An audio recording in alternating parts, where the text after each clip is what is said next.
Assalamualaikum warahmatullahi wabarakatuh. Perkenalkan, nama saya Muhammad Yansyauri dengan NIM C2211299.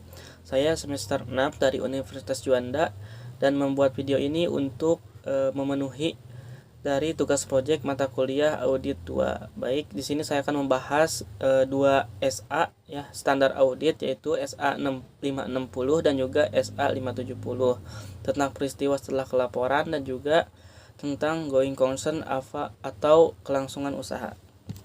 Baik, yang pertama yaitu ISA 560 atau peristiwa setelah pelaporan.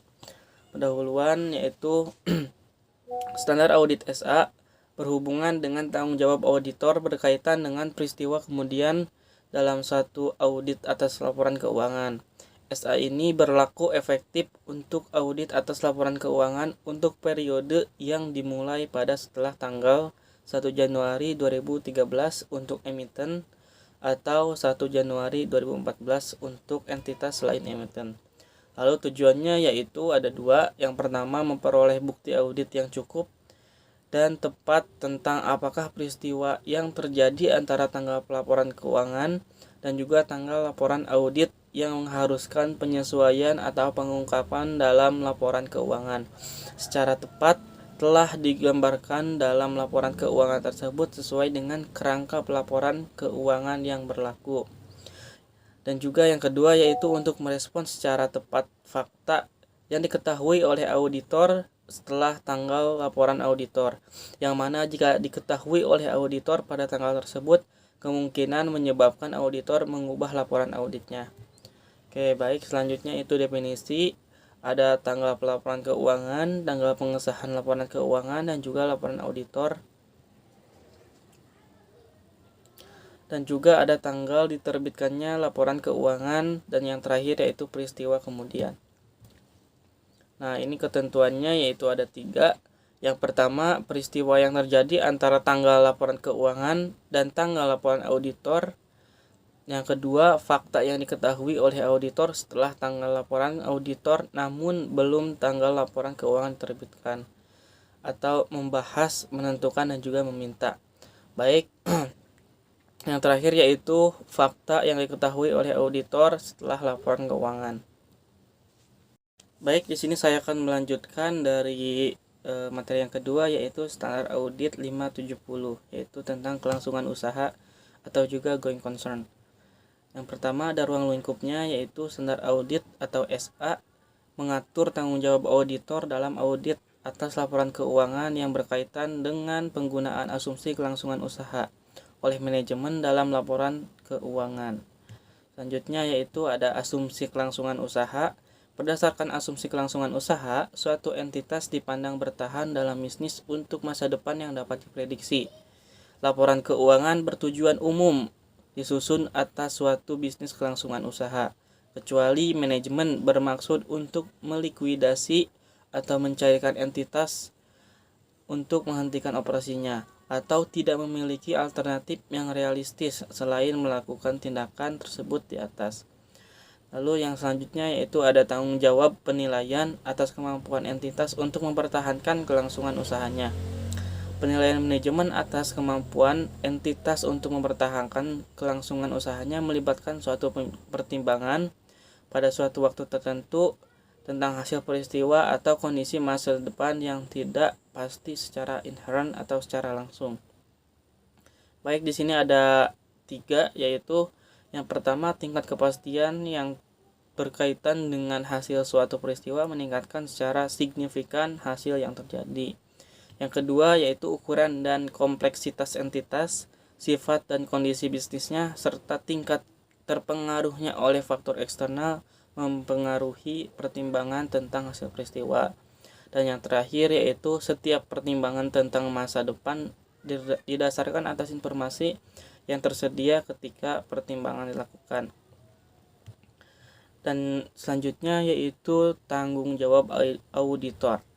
Tanggung jawab auditor adalah untuk memperoleh bukti audit yang cukup dan juga tepat tentang ketepatan penggunaan asumsi kelangsungan usaha dalam penyusunan dan penyajian laporan keuangan, dalam menyimpulkan apakah terdapat suatu ketidakpastian material tentang kemampuan entitas untuk mempertahankan kelangsungan usahanya. Nah, tujuannya yaitu untuk memperoleh bukti audit yang cukup dan tepat tentang ketepatan penggunaan asumsi kelangsungan usaha oleh manajemen untuk penyusunan laporan keuangan. Yang kedua, untuk menyimpulkan berdasarkan bukti yang diperoleh. Jadi, setelah mendapatkan bukti yang diperoleh, kita dapat menyimpulkan apakah terdapat ketidakpastian material terkait dengan peristiwa yang dapat menyebabkan keraguan signifikan atas kemampuan entitas untuk mempertahankan kelangsungan usahanya. Dan yang terakhir yaitu untuk menentukan dampak terhadap laporan auditor. Baik, selanjutnya yaitu prosedur penilaian risiko dan juga aktivitas terakhir. Ketika melakukan prosedur penilaian risiko, auditor harus mempertimbangkan apakah terdapat peristiwa yang dapat menyebabkan keraguan signifikan atas kemampuan entitas untuk mempertahankan kelangsungan usahanya. Baik, selanjutnya yaitu pengevaluasian atas penilaian manajemen.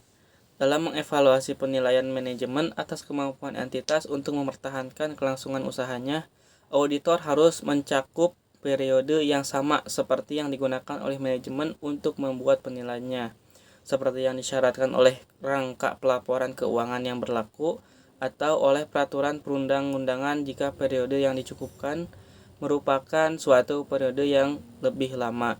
Jika penilaian manajemen mencakup suatu periode yang kurang dari 12 bulan dari tanggal laporan keuangan, maka auditor harus meminta manajemen untuk memperluas periode penilaiannya menjadi sekurang-kurangnya yaitu 12 bulan dari tanggal tersebut atau 1 tahun dari tanggal tersebut. Selanjutnya yaitu periode setelah penilaian manajemen.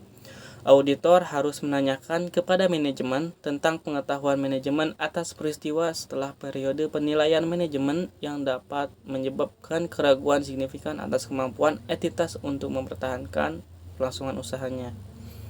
Selanjutnya yaitu ada prosedur audit tambahan ketika peristiwa atau kondisi teridentifikasi. Nah, di sini ada 5 ya. Yang pertama, jika manajemen belum melakukan penilaian atas kemampuan entitas untuk mempertahankan kelangsungan usahanya, maka auditor meminta manajemen untuk melakukan penilaian tersebut. Lalu yang kedua, mengevaluasi rencana manajemen atas tindakan di masa depan yang berkaitan dengan penilaian kelangsungan usaha entitas. Apakah hasil rencana tersebut kemungkinan memperbaiki situasi dan apakah rencana tersebut layak dilaksanakan sesuai dengan kondisinya. Jika entitas telah melakukan suatu perkiraan arus kas dan analisis atas perkiraan tersebut merupakan faktor yang signifikan dan mempertimbangkan hasil masa depan dari kondisi dalam mengevaluasi rencana manajemen atas tindakan di masa depan, maka auditor mengevaluasi kendala data yang melandasi penyusunan perkiraan tersebut dan menentukan apakah terdapat dukungan yang cukup untuk asumsi yang melandasi perkiraan tersebut. Yang keempat yaitu mempertimbangkan apakah setiap fakta atau informasi tambahan telah bersedia sejak awal dilakukannya penilaian tersebut oleh manajemen. Yang terakhir yaitu meminta representasi tertulis dari manajemen dan jika relevan, pihak yang bertanggung jawab atas tata kelola tentang rencana mereka untuk tindakan di masa depan dan kelayakan rencana tersebut. Selanjutnya yaitu kesimpulan audit dan juga pelaporan. Berdasarkan bukti audit yang diperoleh, auditor harus menyimpulkan apakah menurut pertimbangan auditor terdapat suatu ketidakpastian material terkait peristiwa yang baik secara individual ataupun kolektif dapat menyebabkan keraguan signifikan atas kemampuan entitas dalam mempertahankan kelangsungan usahanya. Nah, selanjutnya yaitu penggunaan asumsi kelangsungan usaha sudah tepat tetapi terdapat suatu ketidakpastian material. Jika auditor menyimpulkan bahwa penggunaan asumsi kelangsungan usaha sudah tepat sesuai dengan kondisinya, tetapi terdapat suatu ketidakpastian material, maka auditor harus menentukan apakah laporan keuangannya itu yang pertama menjelaskan tentang secara memadai peristiwa utama yang dapat menyebabkan keraguan signifikan atas kemampuan entitas untuk mempertahankan kelangsungan usahanya dan rencana manajemen untuk menghadapi kondisi tersebut. Lalu mengungkapkan terdapat ketidakpastian material terkait dengan peristiwa atau kondisi yang dapat menyebabkan keraguan signifikan atas kemampuan entitas untuk mempertahankan kelangsungan usahanya.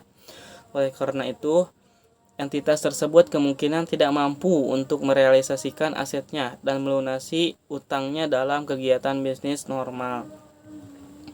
Selanjutnya yaitu ada penggunaan asumsi kelangsungan usaha yang tidak tepat. Jika laporan keuangan telah disusun berdasarkan basis kelangsungan usaha, tetapi menurut auditor penggunaan asumsi kelangsungan usaha dalam pelaporan keuangan itu tidak tepat, maka auditor harus menyertakan suatu opini tidak wajar. Jadi jika seorang auditor tidak setuju dengan berdasarkan laporan berbasis kelangsungan usaha, maka auditor berhak memberikan opini tidak wajar. Baik, selanjutnya yaitu komunikasi dengan pihak yang bertanggung jawab atas tata kelola. Komunikasi dengan pihak yang bertanggung jawab atas tata kelola harus meliputi apakah peristiwa merupakan suatu ketidakpastian material, apakah penggunaan asumsi kelangsungan usaha sudah tepat dalam penyusunan dan penyajian laporan keuangan, dan cukupkah pengungkapan terkait dalam laporan keuangan. Selanjutnya yaitu penundaan signifikan dalam persetujuan atas laporan keuangan. Jika terjadi penundaan signifikan dalam persetujuan atas laporan keuangan oleh manajemen atau pihak yang bertanggung jawab atas tata kelola setelah tanggal laporan keuangan, maka auditor harus menyatakan alasan penundaan tersebut. Jika auditor meyakini bahwa penundaan tersebut mungkin terkait dengan peristiwa atau kondisi yang berkaitan dengan penilaian kelangsungan usaha, maka auditor harus melakukan prosedur audit tambahan, serta mempertimbangkan pengaruhnya terhadap kesimpulan auditor tentang keberadaan suatu ketidakpastian material. Baik, itu saja yang dapat sampaikan dengan materi 560 standar audit dan juga 570 standar audit tentang peristiwa setelah pelaporan dan juga going concern atau kelangsungan usaha. Itu saja yang dapat saya sampaikan. Semoga bermanfaat. Wassalamualaikum warahmatullahi wabarakatuh.